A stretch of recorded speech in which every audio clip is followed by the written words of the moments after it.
Olá, vamos então dar continuidade ao nosso estudo sobre estatística.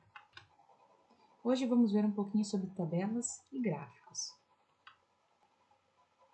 Com o surgimento da tecnologia e os avanços cada vez mais rápidos, as notícias passaram a ser transmitidas mais rapidamente. Com isso, os meios de comunicação então precisam utilizar recursos nas suas transmissões, como tabelas e gráficos, para então que as pessoas possam entender um pouco melhor e de uma maneira mais simples as informações passadas. Um exemplo disso são as informações passadas atualmente sobre a Covid-19, que a gente vê muitas vezes através de tabelas ou de gráficos com a evolução dos casos e das mortes. Então, o que são as nossas tabelas? As tabelas apresentam suas informações em linhas e colunas e auxiliam a nossa leitura e interpretação dos dados. A tabela tem que conter um título e uma fonte. Neste caso aqui, então, a nossa tabela tem como título quantidade de resíduos sólidos urbanos per capita, que quer dizer por pessoa, gerado no Brasil por região em 2016. E nós temos então aqui embaixo como fonte, Associação Brasileira de Empresas de Limpeza Pública e Resíduos Especiais. A fonte então é colocada de acordo com a BNT, certo? Quando a gente então analisa essa tabela, o que a gente consegue tirar de informações aqui? A gente consegue perceber que a região que menos produz resíduos sólidos é a região sul, com 0,752 kg por pessoa gerado então no dia. E nós percebemos que a região que mais produz resíduos sólidos é a região sudeste, que contém 1,213 kg per capita produzido por dia então de lixo. Nós também temos as conhecidas tabelas de dupla entrada, que são utilizadas para a gente apresentar dois ou mais tipos de dados sobre o mesmo assunto. Neste caso aqui nós temos então a tabela que fala sobre o licenciamento total de automóveis e comerciais leves no Brasil por tipo de combustível de julho a dezembro de 2017. Então aqui nós temos o licenciamento e nós temos separados por tipo de combustível, gasolina, elétrico, flex e diesel. Então aqui a gente consegue ter mais de uma informação, certo? Então, por exemplo, se eu perguntar quantos veículos a gasolina foram licenciados em agosto, então a gente vai ver que é 6.746. Quantos veículos no total foram licenciados em agosto?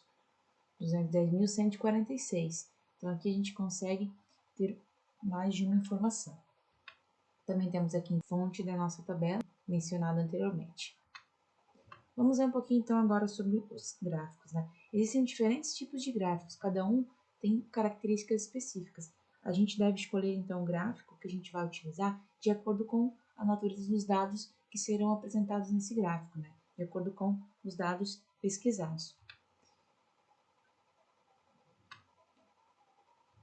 Nós vamos ver alguns tipos de gráficos, os mais conhecidos, mas existem outros tipos também. Então, o gráfico de barras. Esse tipo de gráfico é muito utilizado para fazer comparação entre os dados obtidos.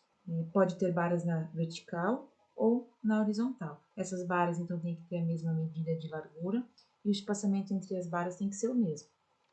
Então, aqui um exemplo de gráfico de barras. Então, a largura das barras é a mesma e o espaço entre as barras também. O gráfico também deve conter título e fonte como as tabelas. Quando a gente analisa esse gráfico aqui, que fala sobre a quantidade de transplante de alguns tipos de órgãos realizados no Brasil em 2017. A gente consegue ver que a maior quantidade de transplante foi o transplante de córnea e o que teve a menor quantidade foi pâncreas e pulmão com 112, Teve a mesma quantidade então. Nosso gráfico de setores então é o gráfico apropriado para a gente fazer comparação de dados e pesquisas utilizando porcentagem. Esse gráfico também é conhecido como gráfico de pizza.